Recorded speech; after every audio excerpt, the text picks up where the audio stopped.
Bismillahirrahmanirrahim. Assalamualaikum warahmatullahi wabarakatuh. Bismillahirrahmanirrahim. Qul a'udzu birabbin nas, malikin nas, ilahin nas, min syarril waswasil khannas alladzi yuwaswisu fi sudurin nas minal jinnati wan nas. Saya mengutip ayat surat terakhir ini untuk poin terakhir kepada kedua mempelai. Tapi sebelumnya mohon izin, ini bukan permohonan untuk nasihat perkawinan yang kedua. Ini adalah perintah atas dasar dendam, karena kesebelasan Dewan Guru selalu kalah lawan Tunhar zaman dulu. Jadi karena dia punya posisi itu, maka saya mau tidak mau, ini saya datang ke sini juga diperintah sama beliau mendadak. Tapi daripada saya tidak diakui sebagai anggota IKPM, ya sudah saya datang. Bismillahirrahmanirrahim. Waktu tidak banyak, saya nanti malam dengan Kiai Kanjeng harus di salah satu pesantren di Boyolali. Jadi saya mohon izin, juga sudah sepakat dengan MC bahwa saya singkat sekali, hanya beberapa pointers, dan tidak berposisi menasihati pengantin, karena alangkah tidak senonohnya, tidak ada kepantasan saya menasihati beliau. Kalaupun saya harus menasihati, semuanya sederhana, pokoknya Jokowi aku lah gitu. Itu sudah selesai masalah, sudah. Nikahlah asal jangan seperti saya. Jadi begini, saya menerusin tafsir beliau. Jadi kalau itu kan di surat Ar-Rum itu mulai 20 sampai 25 itu ada 6 wamin ayatihi.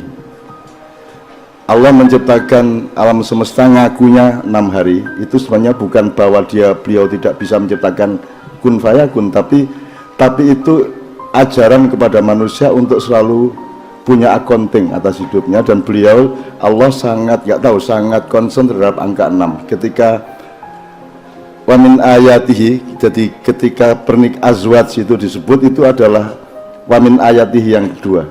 Nah, yang pertama tentang turab, yang kedua tentang azwaj, ya turab debu tanah, tin. Nanti yang ketiga tentang siang dan malam, yang keempat tentang langit dan bumi dan seterusnya. Jadi ada satu environment dari Mithaqon Ghalidho itu.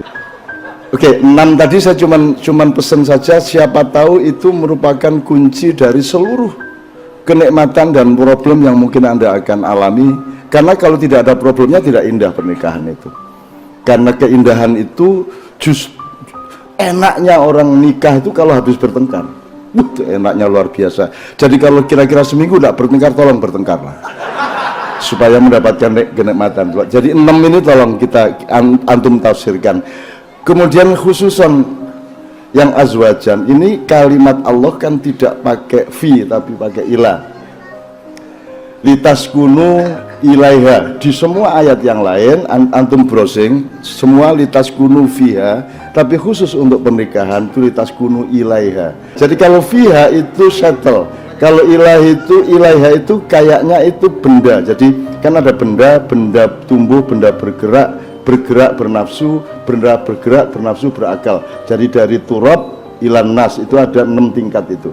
Nah, kalau litaskunu fiha itu kayaknya untuk benda statis. Tapi ya, mungkin juga tumbuh-tumbuhan, binatang juga masih litaskunu fi. Tapi kalau manusia litaskunu ilaiha, karena dia khalifah. Karena perkawinan itu tidak mungkin sakinah permanen. Dia harus diperjuangkan terus-menerus, sehingga pakai kata ilah.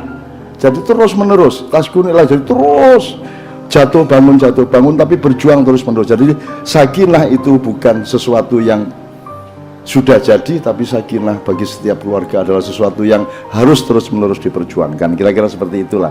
Itu bedanya fi wa ila. Itu oke. Jadi itu Mas, itu poin saya yang kedua. Jadi pertama 6 wa min ayati. Jadi saya itu alhamdulillah sehat walafiat, sehingga saya memang dari dulu takut sama dokter, takut sama dukun, sehingga saya percaya bahwa semua di Al-Qur'an itu kan jelas sifat itu.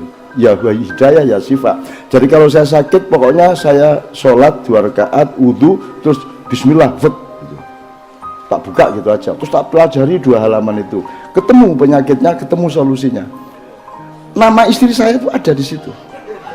Jadi saya cari istri dulu, ya buka Quran set, oh ada huruf nun, ada huruf fa sama ya, udah Novia, udah selesai masalah.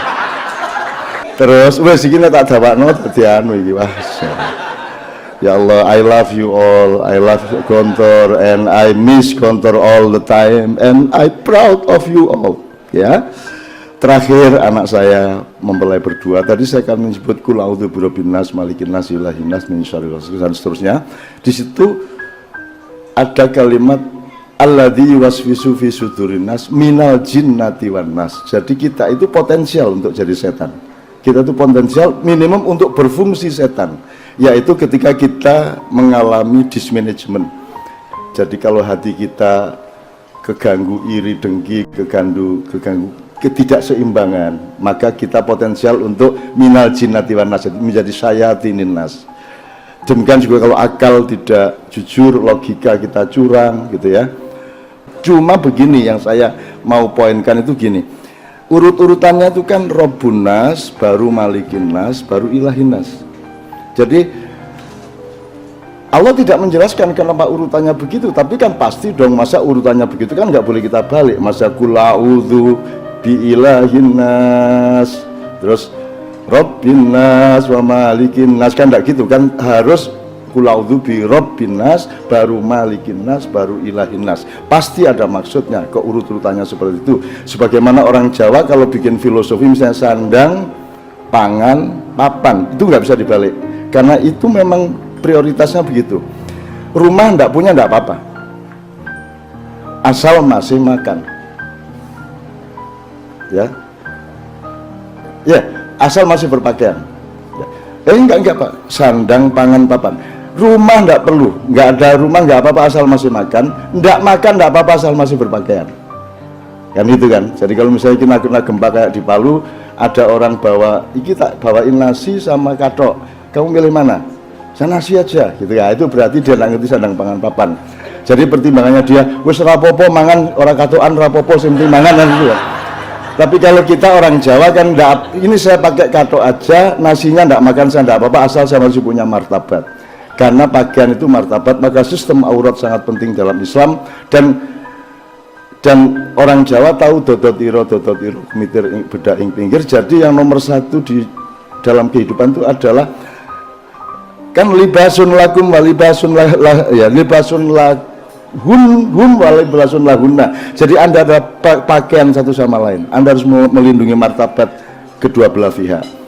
Nah, yang sekarang kita tidak punya pengembangan kependidikan di Indonesia adalah mengenai martabat, sehingga di politik, di kebudayaan, bahkan sekarang ini sopan santun, adab ya, adab budaya kita juga sangat rendah luar biasa, terutama di kalangan anak-anak kota.